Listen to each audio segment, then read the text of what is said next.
The heat did not break with the dusk. It lay upon the land like a sickness, a thick, woolen blanket of humidity that turned the air to broth.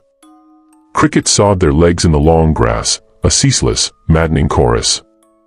From the big house, yellow light spilled from a single window, cutting through the purple dark of the Virginia evening. On the porch, a rocker creaked, a slow, tired rhythm. The boy stood beside it, a shadow within shadows. He was 8 years old, but small for his age, a sapling grown in poor soil. In his hands, he held a palmetto fan, moving it in a steady, hypnotic arc over the seated figure of the mistress. His arms burned. The muscles in his small shoulders trembled with a fatigue so deep it felt like a permanent part of him, like the color of his skin. He did not dare stop. He focused on the rhythm. Swoosh, creak. Swoosh, creak. The sound of the fan, the sound of the rocker. He let his eyes lose their focus, staring past the white column of the porch into the ink-black woods. That was where his mind went, into that cool, silent dark. A sharper sound cut through the night. Not a whip, it was too late for that, but the clear, sharp crack of a ledger being closed. The master's study. The boy flinched, a minute spasm he hoped the mistress, lost in her own thoughts, did not see. The study door opened, and boots sounded on the polished hall floor. Mr. Elias Hawthorne emerged onto the porch. He was a tall man, gone slightly soft in the middle, with a beard that was more pepper than salt. He carried a glass of something amber, and the smell of fine tobacco and finer whiskey clung to him. He did not look at the boy. He never did, not really. He looked past him, as one looks past a piece of furniture that has always been there. He stood at the railing, surveying his dominion, the dark shapes of the slave quarters, the blacker hulks of the tobacco barns, the fields that stretched to the woods. The Henderson account is settled, he said to the heir, which meant to his wife. He took the entire lot of bright leaf. A good price. The mistress, Caroline, nodded slowly, her lace collar barely moving. And the other matter? Her voice was cool, like water from the spring house. Mr. Hawthorne took a slow drink. The men from Louisiana will be here by week's end. He's interested in strong hands. For the sugar. The fan in the boy's hand missed a beat. The air stilled for a fraction of a second. The mistress felt it. She turned her head, just slightly. Thomas, she said, the name a soft command. The insects are dreadful. Thomas. He was Thomas here. In the quarters, his mama called him Tom. The name from the big house felt like a stiff, ill-fitting jacket. He resumed fanning, the motion frantic now to make up for the lapse. The master continued, his voice a low drone about yield and debt and prime hands. The words were stones dropped into the boy's stomach. Strong hands. Louisiana. Sugar. Everyone knew about sugar. It was a death sentence whispered in the dark. Men went south and were never heard from again, consumed by the cane and the mill. Thomas's eyes drifted from the dark woods to the master's hands. They were resting on the porch railing, pale in the gloom, the fingers long and surprisingly elegant. They were hands that had never pulled a hoe, never stripped a tobacco stalk, never felt the burn of the sun for 12 hours straight. They were hands that held pens and ledgers and glasses. They were hands that pointed, and people were sold. And on the left hand, a plain gold band. On the right, a curious thing, a leather riding glove, worn but finely made. He wore it often, even in the house of an evening. Thomas had heard the cook, old Sarah, mutter about it once. Ain't no injury, she'd said, kneading dough as if it were a person's neck.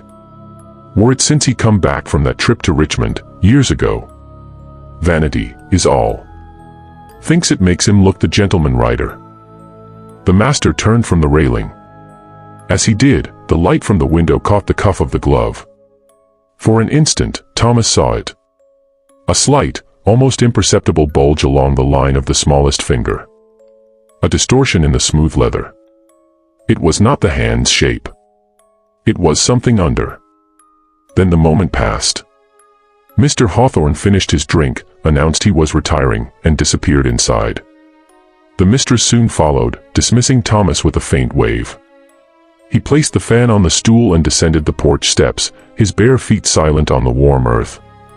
As he walked toward the quarters, the image would not leave him, the master's gloved hand, resting on the rail of a world he owned, hiding a secret in its seam.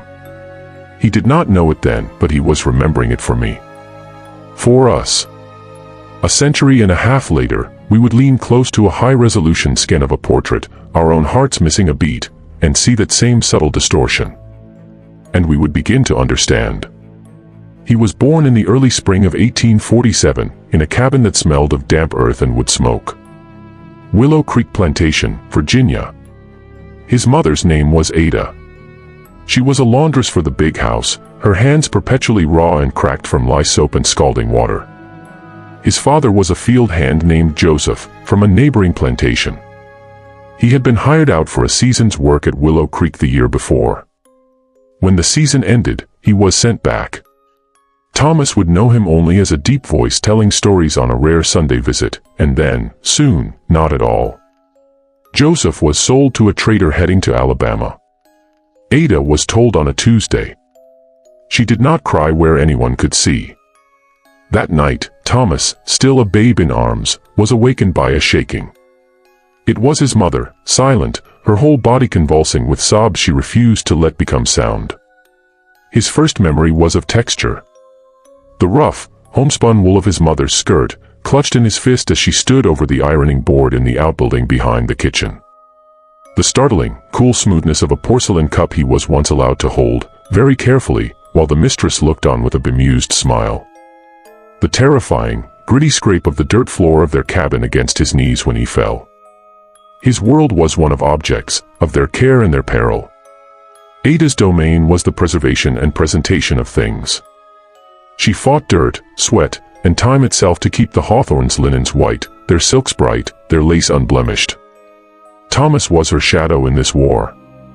He learned to stoke the fire under the great copper kettle, to handle the heavy, wet sheets without letting them drag on the ground, to polish silver with a special paste that turned his fingertips gray.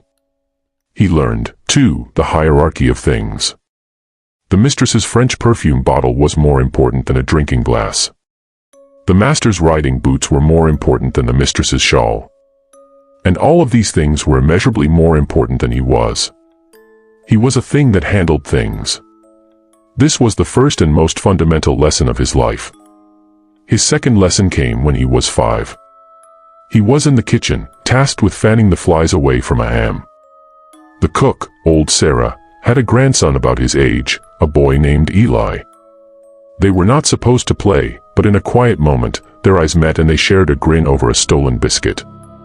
The overseer, a raw-boned man named Grady with eyes the color of a winter sky, strode in. He was looking for a missing whetstone. His gaze swept over the children and landed on Thomas. "You. Boy." Thomas froze. "You see a stone round here? 'Bout so big." He held his calloused hands apart. Thomas, terrified into muteness, shook his head. Grady's eyes narrowed. He took a step closer. The smell of him, sweat, leather, and something sour, filled Thomas's nostrils. "You lyin' to me?" Before Thomas could even form a thought, Grady's hand shot out. It was not a fist, not a slap. It was a hard, open-handed shove to the center of Thomas's chest. It was a gesture of utter contempt, of brushing aside a nuisance. Thomas stumbled back, his feet tangling, and fell hard against the leg of the heavy oak table. A bright star of pain exploded in his hip. He did not cry out. He had learned that, too, from his mother. He looked up, his eyes swimming. Grady had already turned away, having found his stone on a shelf. He left without another word. Old Sarah helped Thomas up, her hands gentle but her face a mask of grim resignation.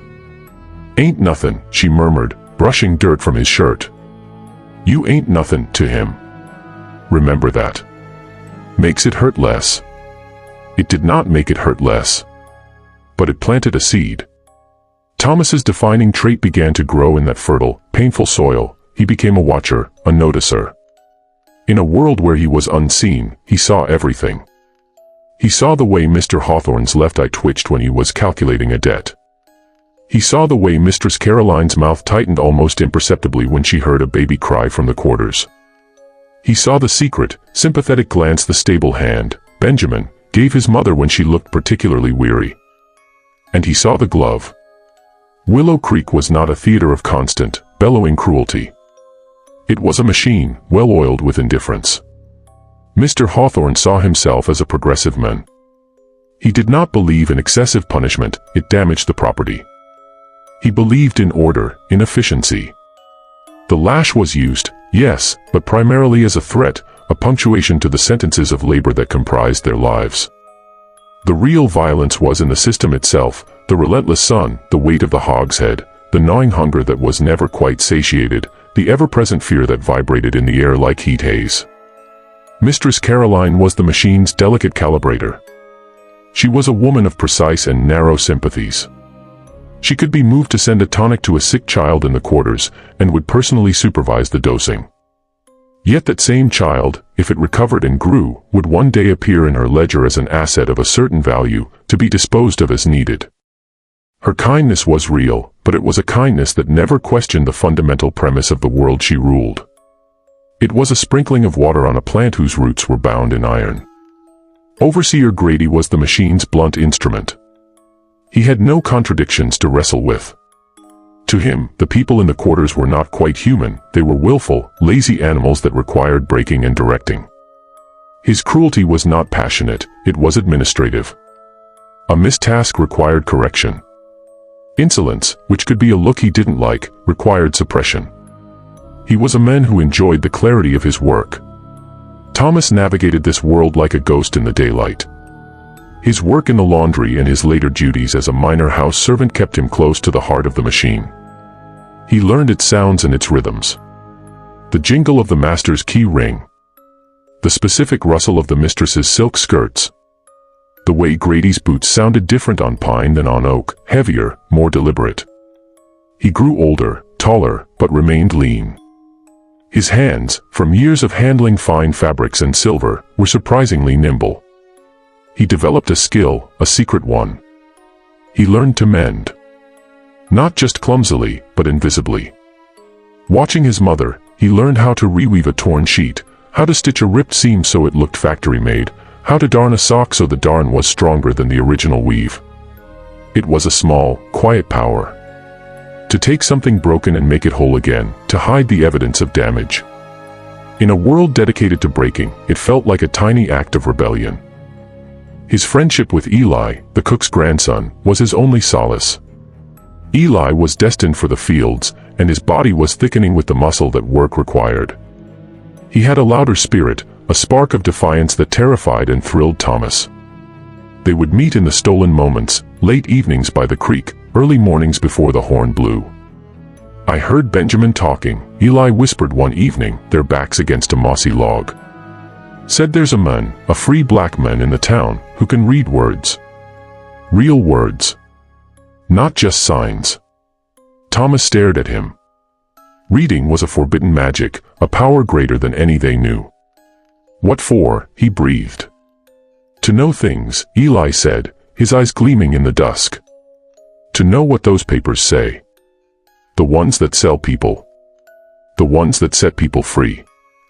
The word hung between them, free. It was a word with no texture, no smell, no sound they could truly comprehend. It was a phantom. Their world constricted further when Eli, at 13, was sent permanently to the tobacco fields. The boys saw each other less, their friendship strained by exhaustion and different orbits. Then, the blow fell. Mr. Hawthorne, to settle a gambling debt to the men from Louisiana, sold a dozen people. Eli was on the list. The day they were marched away in a coffle, chained at the ankles, Thomas watched from the laundry window. He saw Eli's face, no longer gleaming with defiance, but pale, set, looking decades older. Their eyes met for a second. Eli gave a tiny, almost imperceptible shake of his head. A warning. Don't. Don't feel. Don't react. It will consume you. Thomas turned back to the ironing board. Before him was one of Mr. Hawthorne's fine linen shirts. He picked up the heavy flat iron, heated perfectly on the stove. He pressed it down on the cuff, and a hiss of steam rose, smelling of heat and clean cloth. He pressed harder than necessary, staring at the pristine white fabric, imagining it was something else. He pressed until the linen shone, and his own silent tears dried instantly in the blistering air. After Eli was gone, a hollow silence opened up inside Thomas. He filled it with observation. He became an archive of unspoken truths. He noticed the way Mistress Caroline would sometimes touch a small, painted miniature of a brother who had died young, her face soft with a grief she showed for no living soul in the quarters. He saw the master, after a particularly good harvest, slip a silver dollar to Benjamin the stable hand with a gruff, "See your woman gets the tonic." A flicker of humanity, instantly extinguished by the next order. And the glove was always there. Thomas saw it in all seasons. In the summer, the leather would sometimes gleam with a sweat stain. In the winter, by the fire, the master would flex the gloved fingers slowly, as if they were stiff. Thomas began to have a strange, persistent thought: what if it is not vanity? What if it is a cage? He was 15 when the tension in the great machine of the South began to tighten. Talk around the big house, overheard as he served port or cleaned the study, was of abolitionist fanatics, states' rights, and a man named Lincoln. The master became more preoccupied, his ledgers opened later into the night. The mistress took to complaining of nerves. A new, sharper fear seeped into the quarters. It was the fear of chaos, of a world breaking apart in ways no one could predict. In some ways, the known cruelty of Willow Creek was preferable to the terrifying unknown of war. One afternoon, Thomas was in the master bedroom, collecting soiled linens. The room was empty. On the dresser, beside a hairbrush and a bottle of cologne, lay the glove. It was alone. The mate was nowhere to be seen. His heart began a frantic drum against his ribs. He could hear the mistress's voice downstairs, talking to the gardener. He was alone with it. He took a step closer.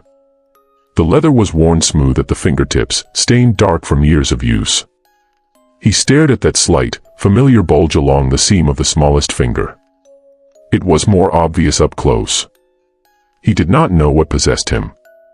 It was not courage, it was a compulsion deeper than fear. He reached out a single, trembling finger. He did not pick up the glove.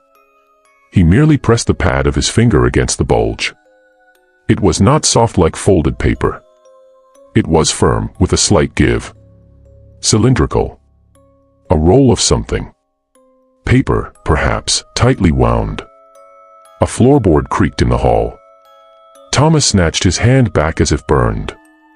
He grabbed the armful of linens and hurried from the room, his blood roaring in his ears. He had learned nothing, and yet he had learned everything. The glove held a secret.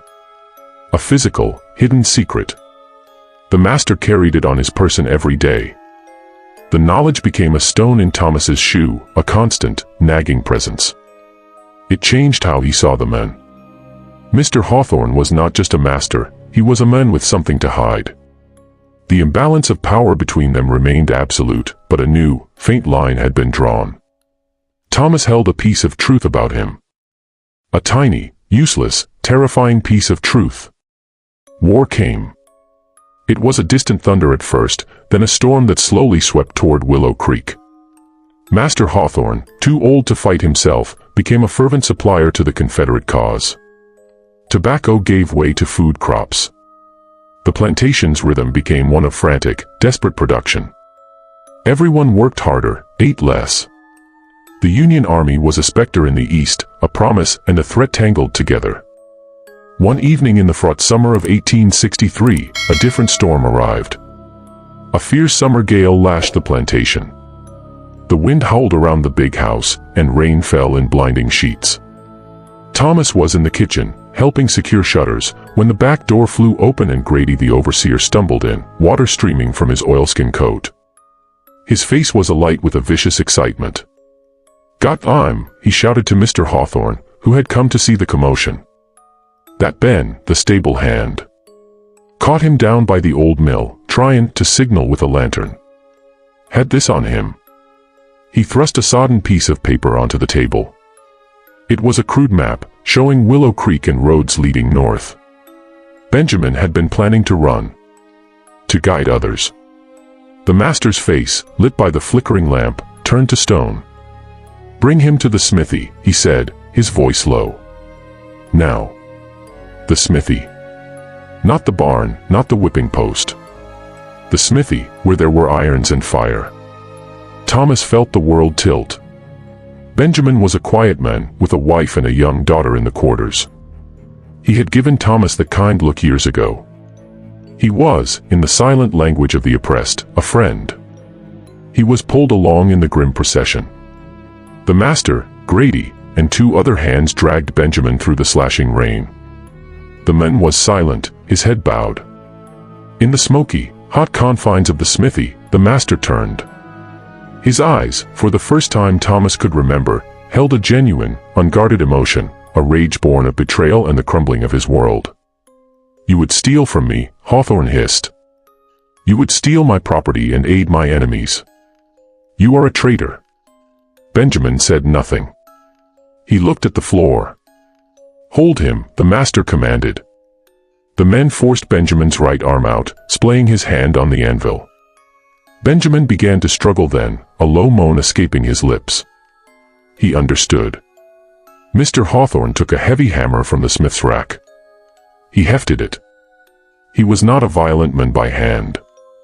His violence was always mediated, by ledgers, by law, by Grady's whip. But this was different. This was personal. The machinery had broken down. He raised the hammer. Thomas wanted to close his eyes, but he could not. He was frozen. And then he saw it. As the master brought the hammer down with a sickening, wet crack on the bones of Benjamin's hand, the glove on his own right hand strained. The leather pulled taut over the knuckles.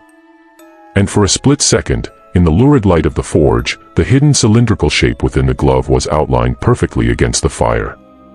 Crack. Benjamin's scream tore through the storm. The master dropped the hammer, breathing heavily. He looked at the ruined hand, then at his own gloved fist, as if surprised by both. "Let that be a lesson," he panted, his fury spent, replaced by a hollow severity. "To all. No one leaves." They left Benjamin writhing on the dirt floor. As Thomas was herded out, last in line, he glanced back. Through his nausea and horror, the two images fused in his mind forever, the shattered, bleeding hand on the anvil, and the smooth, intact, secret-bearing glove of the man who had destroyed it. The machine had revealed its true face. It was not just indifferent. It was capable of a specific, intimate cruelty. And its instrument, the master, carried a mystery in the very hand he used to deliver it. The war ground on. Benjamin did not die, but his hand shriveled into a useless claw. He was no longer a prime hand. He was a broken tool, relegated to the most miserable tasks. The lesson was learned, in blood and bone. No one spoke of running. A heavier silence descended, thick with despair and a dwindling hope. Thomas turned 17, then 18. He was a man now, in the eyes of the system, though he felt like a ghost. The Union Army was closer. Rumors swirled like dust devils. They were coming to burn, they were coming to free, they were coming to conscript. The big house was a nest of anxiety. Mistress Caroline packed her finest silver and china in barrels, burying them in the garden at night. Mr. Hawthorne burned papers in his study fireplace for hours at a time. One afternoon, Thomas was summoned to the study. The room was hazy with smoke and the smell of burnt secrets. Mr. Hawthorne looked old, the lines on his face deep grooves of defeat. He did not look at Thomas. The stable roof. The east side. It was damaged in the last storm. "Benjamin cannot do it. You will help Grady patch it. There is tar and timber by the barn. See it is done before more rain comes." It was not a request. It was the last cog of the machine turning, issuing a final, mundane order. Thomas went to the barn. Grady was there, already on the roof, his movements sluggish with the fatigue that afflicted everyone. The ladder stood against the side. Thomas climbed up, the sun hot on his back. The damaged section was obvious, a gaping hole where the shingles had been torn away. For hours they worked in a hateful silence. Thomas's job was to hold the new planks in place while Grady nailed them. The overseer was clumsy, his mind clearly elsewhere. As he swung the hammer, his foot slipped on the pitched roof. He lurched backward, arms windmilling. A look of pure shock washed over his face. He dropped the hammer, which clattered down the roof and into the dirt below. He grabbed for the ridge beam, missed, and with a choked cry, he fell. Not off the roof, but through it. Through the very patch they had been repairing, and through the rotten beams beneath. He crashed into the stable below, landing with a dreadful thud amidst a cloud of dust and splinters. Thomas scrambled to the hole and looked down. Grady lay on his back on the stable floor, unmoving, one leg bent at a grotesque angle. A long, sharp splinter of wood, as thick as a man's wrist, protruded from his chest. He was dead. The winter sky eyes were open, staring at the hole in the roof he had made. Thomas felt nothing. No relief, no joy, no horror. It was just another breakage in a world of breakage. He climbed down the ladder, his movements slow and precise. He walked to the big house. He found Mr. Hawthorne in his study, staring at a map. "Grady is dead, sir," he said, his voice flat. He fell through the stable roof. Hawthorne looked up, his eyes blank for a moment, as if processing a report on a lost plow horse. Then a weary understanding settled in. Nodded. "See to it," he said, and turned back to his map. "See to it." Thomas walked back to the quarters. He found Benjamin, sitting on a stump, cradling his ruined hand. He told him what had happened. A slow, deep light kindled in Benjamin's eyes, a light Thomas had not seen since before the hammer fell. It was not happiness. It was the grim satisfaction of a debt, collected not by men, but by the rotten timbers of the world they were all trapped in. Together, with two other men, they went to the stable. They wrapped Grady's body in a feed sack. They carried him out, past the silent, watching eyes from the quarters, to a far corner of the burying ground for the enslaved. They dug a shallow grave and put him in it. No one said a word. They covered him with the red Virginia clay.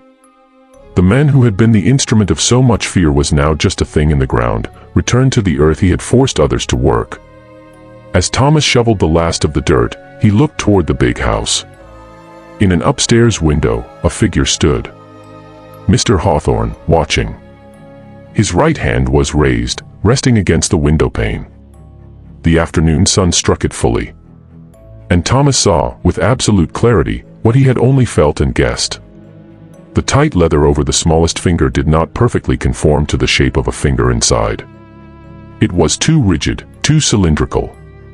It held something separate from the flesh. A secret scroll, nestled against the master's skin, day after day, year after year. The end, when it came, was not with a battle, but with a vacuum. One morning, a Union cavalry troop, young men in blue worn ragged, arrived at Willow Creek. They were not liberators in a glorious sense, they were exhausted, hungry boys foraging for an army.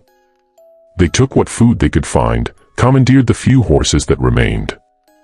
Their commanding officer, a weary captain, informed Mr. Hawthorne that the Confederacy was collapsing. Slavery was abolished by proclamation. The people of Willow Creek were free to go. There was no ceremony. No grand declaration. Just a group of stunned people standing in the yard, listening to a tired Yankee officer mumble words that shattered the world. Chaos, quiet and profound, followed. Some left that very day, walking down the road with nothing but the clothes on their backs, aimed at an unknown freedom. Others stayed, unsure where to go, what to do. The great machine had not just stopped, its very purpose had been declared null and void. Mr. and Mrs. Hawthorne retreated into the big house, which suddenly seemed too large and too empty. The master looked diminished, like a suit of clothes that had lost its stuffing. Within a week, he announced they were leaving for Richmond, to stay with relatives until this madness passed. Thomas watched them pack a single wagon with trunks. He helped load them, his movements automatic. He was free. The words echoed in his head, but they had no texture yet. He was like a man who had lived his whole life in chains, suddenly told he could fly. He did not know how to begin. The final trunk was loaded. Mr. Hawthorne stood on the porch, looking out over his disintegrating kingdom one last time. His wife was already in the wagon, her face pale and set behind a veil. Hawthorne turned to go. As he did, he stumbled on the top step. He threw out his right hand to steady himself against a column. The old, supple leather of the glove, stressed by the sudden movement and years of wear, gave way. With a soft rip, the seam along the smallest finger split open. Something small, dark, and cylindrical slid out. It hit the porch floor with a faint tap, and rolled. It came to a stop at Thomas's bare feet. Both men stared at it. A moment stretched, thin and taut. The past and the present hinged on this object. Mr. Hawthorne's face went through a series of transformations: shock, panic, a flash of fury, and finally, a profound, defeated weariness. He did not move to pick it up. He just looked at it, and then at Thomas. In that look was the final, naked truth: the power was gone. The glove was broken. The secret was out. He straightened his coat, turned without a word, walked to the wagon, and climbed up beside his wife. He took the reins, snapped them, and the wagon lurched down the drive, leaving Willow Creek behind. Thomas stood on the quiet porch. He slowly bent down and picked up the object. It was a slim cylinder of aged parchment, tied with a black silk ribbon. His hands, the hands that had handled the finest linens and the heaviest irons, trembled as he carefully untied the knot. He unrolled the scroll. It was not a map to treasure. It was not a freedom paper. It was a letter.